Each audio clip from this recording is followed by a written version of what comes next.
Good day from Wall Street. This is Juan Costello, Senior Analyst with the Wall Street Reporter.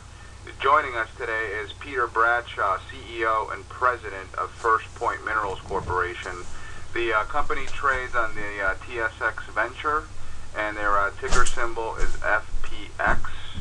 And First Point is a Canadian base and precious metal exploration company. Thanks for joining us again today, Peter. Well, you're very welcome, Juan. Great. Certainly appreciate the update. And start off by talking to us about the exploration at the Carr nickel iron alloy property. Okay, well, maybe I should give your listeners just a very brief update of what the nickel iron alloy target is. This is a new an initiative in looking for nickel, where the nickel is in the form of a nickel iron alloy. The mineral itself is 75% nickel, 25% iron, and has no sulfur, which is very, very significant. And for your listeners who are familiar with open pit bulk tonnage porphyry copper deposits, this is what this is. It's a bulk tonnage open pit nickel deposit where the nickel is in the form of this alloy. So this target has several advantages over the conventional sulfide nickel deposits like in Sudbury, or the laterite deposits, like in the Philippines, New Caledonia, etc. First of all, the target is very large. Secondly, the absence of sulfur means it has no what we call acid mine drainage. When there's sulfur, any sulfur deposit breaks down in nature to form a weak sulfuric acid, which is something that mines have to spend a lot of time and money, and the regulators look at closely, making sure it is mitigated against. So having no acid mine drainage makes one's costs lower and one's regulatory life a lot easier. Secondly, because it has no sulfur, the product is not sent to a smelter.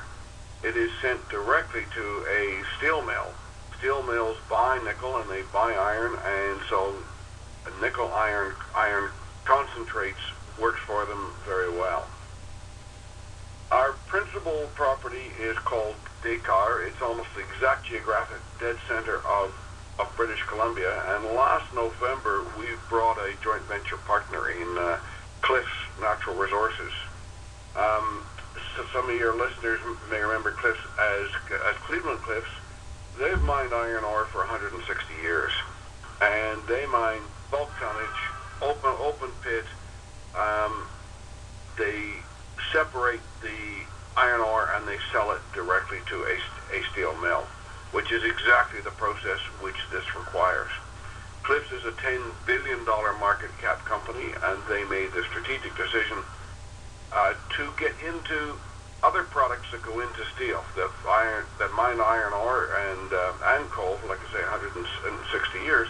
Relatively new venture for them to get into chrome and nickel and moly and molybdenum and those kinds of things. So we're quite excited about having them as partner. They're paying all the costs from here on in. They also have a major metallurgical lab where they're doing the metallurgical work to see the most cost-effective way to recover this. So at Carr, we have completed an airborne geophysical survey. We are just embarking on a ground geophysical survey, and then midsummer we're going to be doing a drilling program. The core from that drilling program will be used to detail the metallurgical recovery. Well, good. We appreciate the update and the background on Carr, and you also had a private placement since the last time we interviewed, correct? Yeah, it was what we call a non-brokered private placement. We raised $7.5 million. It was way over subscribed, and I'm pleased to say. And the reason for that is this nickel iron alloy target is very difficult to see in the field. The reason it's been overlooked visible indicators. Exploration geologists, when they go in the field, the first thing they look for is rusty rock, or what we call gossins. Because this is a very high-grade stainless steel, it doesn't form a gossin. It doesn't go rusty. Secondly, deposits are formed by what we call hydrothermal fluids. The things that bring in the nickel or the gold or the copper or the lead or zinc are hot fluids. The hot fluids not only bring in the ore-forming metals, they bring in a whole pile of other material which alters, bleaches, changes the color of the rock, what we call alteration halos. This is not formed in that manner. It's formed in a completely different manner, and it has no alteration halo. So the visual expression at surface is that there just is none. So now we understand very well the Descartes deposits. We have embarked on a worldwide search for other similar deposits. We have 5 other properties north of Descartes that we've staked in BC. We have 1 in the U.S., and we have exploration going on in several other countries. We think we have a 1 to 2 year jump on the rest of the world on how to find these in the field. Right. So, can you talk to us a little bit more about those trends in the nickel alloy iron alloy sector, and how well positioned you believe the company to be with those properties to capitalize on them? Well, I mean, we think we're in a very unique position right now, and it isn't only us who thinks that way. I mean, several important observers like John Kaiser, who writes the Bottom Fish Feeder newsletter, which is widely subscribed to, at a convention here in Vancouver two weeks ago. He said we could be a $5 to $10 stock. David Taylor, who's a fund manager with Goodman in Toronto, on his show on BNN about a month ago, said we could be a 10-bagger from here. So we really are in a transformational area, and we're working very hard to capitalize on that for our shareholders. Well, good. And is there anything else you feel, Peter, makes the company unique from some of the other plays in the sector? Well, I mean, that does make us totally unique. Less unique, I should mention, we're actually drilling a gold property in Mexico as we speak. You know, a property that we really like. So results on that should be available in a month or 2.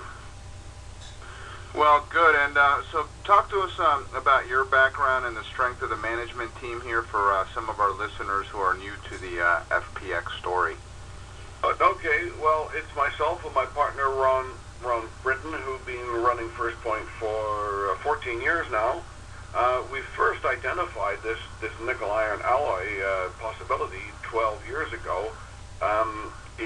We worked on it for a couple of years. We gave it away because the nickel price was low, and then we picked it up about 3 years ago, and then had a major breakthrough at Descartes, finding this material coarse-grained over a very large area. Myself, I'm a Canadian. I did my first degree here in Canada. I did a PhD in the UK. I've worked internationally in over 40 countries. I worked with Placer Dome for a number of years as exploration manager for Australasia, during which time we took three properties from exploration into production. And I was a co-founder of a company called Orvana Minerals. We went public at 50 cents, and when I left them, the shares were over $10. Ron Britton, my partner, he's also a Canadian, did his first degree here in Canada, did a PhD in Australia. He's also had extensive international experience. He was heavily involved in the very high-grade Eskay Creek gold deposit here in BC, and he's actually the real technical leader on this nickel iron alloy initiative. Definitely. And so, what are some of the milestones and objectives that you guys hope to accomplish here over the course of the next year? I know you mentioned a few of them. Okay. Well, of course, to advance Dakar, to complete the ground geophysics, to do a drilling program, to do metallurgy on that drill core, and depending on the results, follow up with a further drill program. On our other properties in BC, we just this week we're initiating follow-up on those, so to determine if any of those are as good and as big as Dakar. We hold all our other properties 100% ourselves. While we have a joint venture with Cliffs on Dakar, we have 100% ownership of all other properties. We also have a fairly extensive effort looking for similar deposits around the world before other people figure out how to look for them. Well, good. And so you recently initiated a shareholder rights plan, and still with that, do you feel that right now, what do you still wish that investors better understood about First Point Minerals, which if they did would result in a higher valuation of the FPX stock? Well, yeah, I mean, because it's the first in the world, it always, there's always some doubt as to how it's going to work. When we brought in Cliffs, that certainly added some credibility. When we can announce what the grade and metallurgical recovery is, that will add quite a bit more credibility. When we can have enough holes to talk about the tonnage with greater certainty, that again will add a degree of certainty to it. And in the meantime, people will also just be watching to see how much money Cliffs actually commits to it. Whether they just do the minimum or whether they accelerate the program. And all that is going to unfold in a series of steps over the next 12 months. We will, at the same time, we will advance our other 5 properties in BC and the one in the U.S. and we will also be talking about any international finds we have. The fact of the matter of it is, bulk tonnage, open pit properties in many ways are the easiest to look for because they've got to be big and they've got to be sticking up out of the ground. The challenge here is because it has no visual clues as to what's there. So we have to use our proprietary methods to help us zero in on the targets much faster and much more efficiently, and that's what we're doing. Certainly. And so is there anything else that you, what are some of the other reasons that you believe that investors should consider the company today? Well, I mean, as I said earlier, I mean, there are several very experienced, well-followed observers who have said our stock has a tenfold upside from here. So, that's just not me saying that. I mean, I'm sure you won't find any CEO who reckons his shares are overvalued. But, as we can add more and more solid information, I mean, our shares really should go up very substantially from here in a series of steps. Certainly, and so once again, joining us today is Peter Bradshaw, CEO and President of First Point Minerals Corporation. The company trades on the TSX Venture. Ticker symbol is FPX, currently trading at 56 cents a share. We were just discussing an update on the exploration of the company's flagship Dakar nickel iron alloy property, as well as some of their other projects and their position in the marketplace. And so before we conclude, Peter, just to rehash some of your key points, why should investors consider First Point Minerals Corp. FPX as a good long-term investment opportunity? Because it's an emerging new nickel iron strategy. The current feed for nickel comes from either sulfide deposits, which very few have been found since the Second World War, and are being gradually replaced by laterite nickel deposits, which occur in the tropics. These have had notorious problems. BHP just recently sold their Ravenscroft property that cost them, I think, an order of $2 billion, but they sold it for 16 cents on the dollar because it just isn't working. Laterite, nickel from laterites is quite a bit more expensive than from sulfides. This looks like it should be as cheaper than sulfide nickel, but without the environmental problems of having to go to a smelter and acid mine drainage. And as this story emerges over the next couple of years, I think we are going to see a whole series of steps. It will be, in my view, fairly steady amount of steps every month or two. Well, we certainly do look forward to continuing to track the company's growth as well as report on your upcoming progress. And I'd like to thank you for taking the time to join us today, Peter, and to update our investors on First Point Minerals. Okay, you're very welcome. Anytime, and I'll see you at the next conference. You bet. Okay, bye now.